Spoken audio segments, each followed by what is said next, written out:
Bismillahirrahmanirrahim. Assalamualaikum warahmatullahi wabarakatuh. Selamat pagi Soleh dan Soleha semua. Jumpa lagi dengan Ustadz Excel. Nah, Soleh dan Soleha, bagaimana kabar Soleh dan Soleha pada pagi hari ini? Nah, Ustadz doakan semoga antum semua dalam keadaan sehat walafiat ya hendaknya. Amin ya rabbal alamin.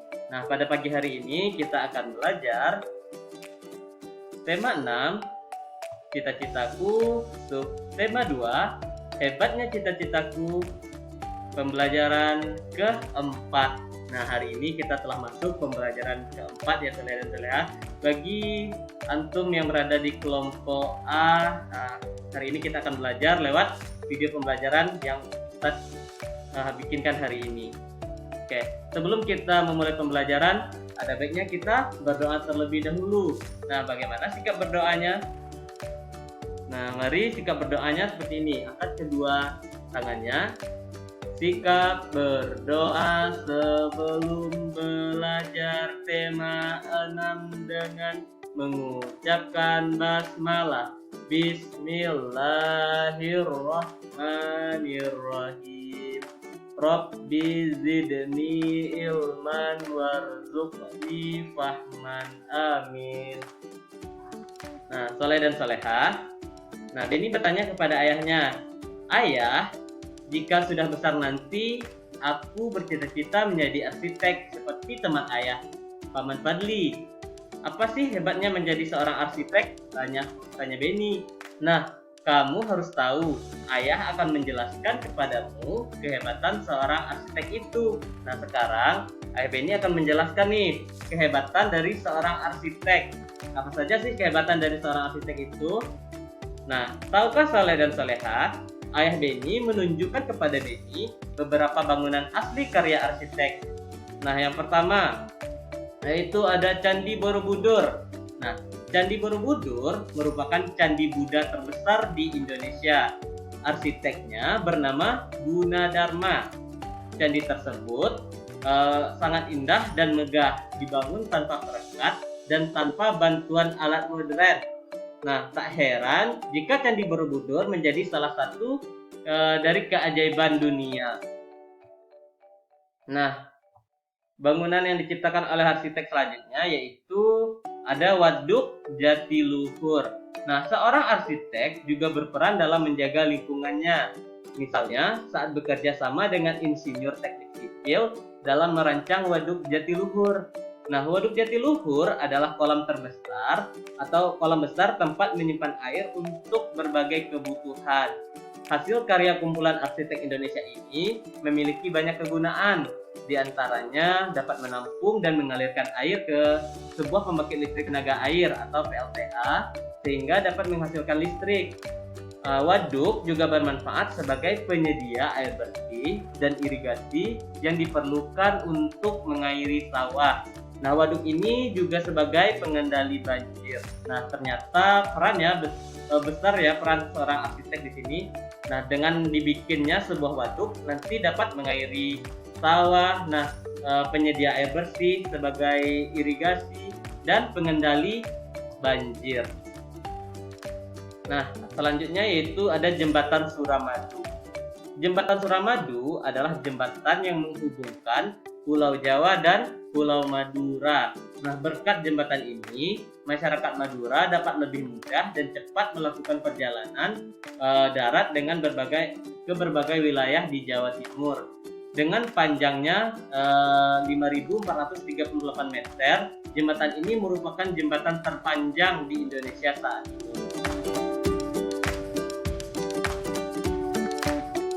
Nah, Soleh dan Soleha, seorang arsitek juga berperan dalam usaha mempersatukan umat beragama. Nah, lihatlah Masjid Istiqlal di Jakarta yang berdiri megah berdampingan dengan katedral di Jakarta tempat umatnya Katolik beribadah. Ini gambarnya Ustadz saja kan. Nah, di sini Masjid Istiqlal itu berdampingan berdirinya dengan gereja katedral. Nah, Masjid Istiqlal dibangun pada masa pemerintahan Presiden pertama Indonesia yaitu Bapak Soekarno pada tahun 1961. Pembangunan masjid ini memerlukan waktu 17 tahun hingga digunakan pertama kali pada tahun 1978. Perancangnya bernama Frederick Silaban. Nah, Saleh dan Salehah, selanjutnya lengkapilah diagram berikut ini dengan menggunakan berbagai sumber informasi yang kamu miliki. Nah, di sini akan kita bahas secara bersama-sama ya. Pertanyaan yang pertama, kehebatan lain seorang arsitek. Nah, seorang arsitek mampu membuat gedung dengan desain yang unik namun tidak mengurangi fungsinya serta keamanan gedung tersebut. Nah, selanjutnya yaitu jenjang pendidikan apa saja yang harus ditempuh oleh seseorang yang menjadi arsitek. Nah, pendidikan seorang arsitek itu minimal S1 jurusan arsitektur dan juga mengikuti kursus untuk meningkatkan keahliannya. Nah, keterampilan apa saja yang harus dimiliki oleh seorang arsitek? Nah, seorang arsitek itu dapat merancang bangunan, menggambar bangunan, menghitung bahan, dan memperkirakan dana yang akan dihabiskan untuk membangun sebuah gedung. Nah, Saleh dan Salehah, tahukah kamu dari zaman dahulu nenek moyang kita telah membangun berbagai bangunan adat yang mencirikan kebudayaan mereka masing-masing. Setiap suku memiliki ciri bangunan dan tempat tinggal yang berbeda-beda sesuai dengan kebutuhan dan kebiasaan masing-masing. Nah, pernahkah kamu melihat bentuk rumah adat dari suku yang berbeda-beda?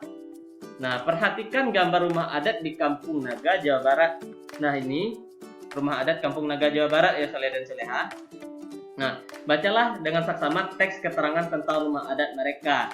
Nah, rumah-rumah adat di Kampung Naga dibangun dengan cara yang unik dengan memiliki tujuan dan makna sesuai kebiasaan masyarakat setempat. Nah, rumah ini dibangun di atas bebatuan agar tidak longsor pada bagian bawahnya.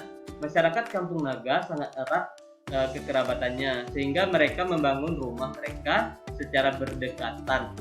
Tetapi mengarah ke arah yang sama, yaitu ke arah timur barat.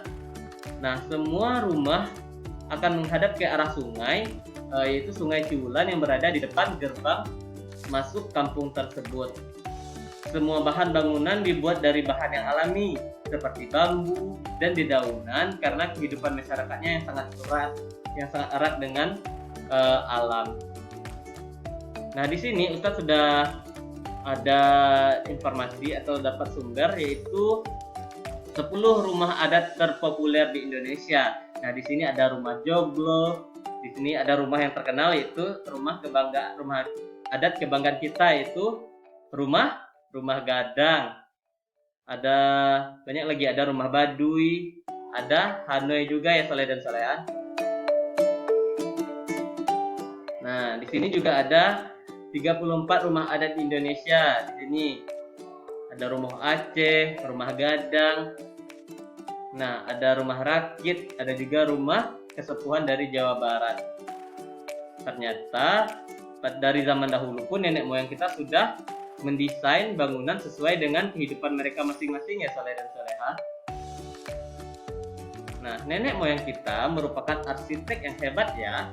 Mereka membangun rumah adat yang sesuai dengan keadaan alam dan nilai-nilai budayanya masing-masing.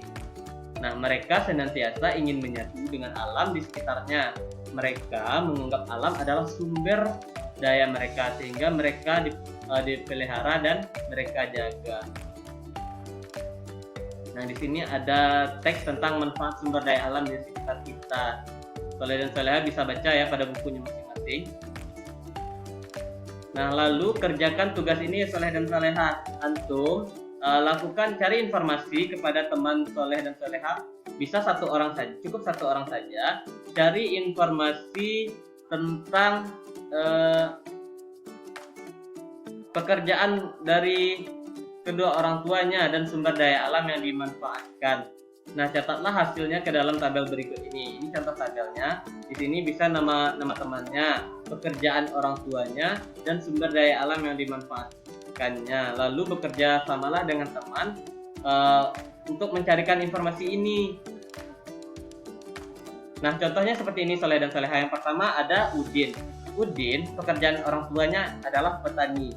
Nah, sumber daya alam yang digunakan ada tanah, air, dan tumbuhan. Selanjutnya ada Siti. pekerjaan orang tuanya adalah peternak. Nah, sumber daya alam yang digunakan adalah hewan dan tumbuhan. Selanjutnya ada Dayu, orang tuanya adalah nelayan. Sumber daya alam yang digunakan adalah laut dan ikan. Ada juga Lani, karyawan pabrik. Sumber daya alam yang digunakan adalah tumbuhan. Dan terakhir ada Edo, pekerjaan orang tuanya sebagai pedagang sayuran di Soleh dan Soleha. Nah, sumber daya alam yang dimanfaatkan adalah tumbuhan. Nah, seperti ini contohnya ya Soleh dan Soleha. Nanti antum bisa cari informasi ke temannya minimal 1 orang, tapi siapa yang dapat lebih banyak nanti akan Ustadz apresiasi. Siapa yang lebih usahanya lebih mendapatkan informasi lebih banyak dari teman-temannya. Nah, alhamdulillahirrabbilalamin, sampai di sini pembelajaran kita pada pagi hari ini. Ustadz harap kelompok B yang belajar di rumah bisa mengerti ya apa yang telah kita pelajari pada hari ini. Nah, sebelum kita mengakhiri pembelajaran, marilah kita bersama-sama membacakan doa penutup majelis. Subhanakallahumma wa bihamdika asyhadu an la ilaha illa anta astaghfiruka wa atubu ilaik. Amin. Assalamualaikum warahmatullahi wabarakatuh.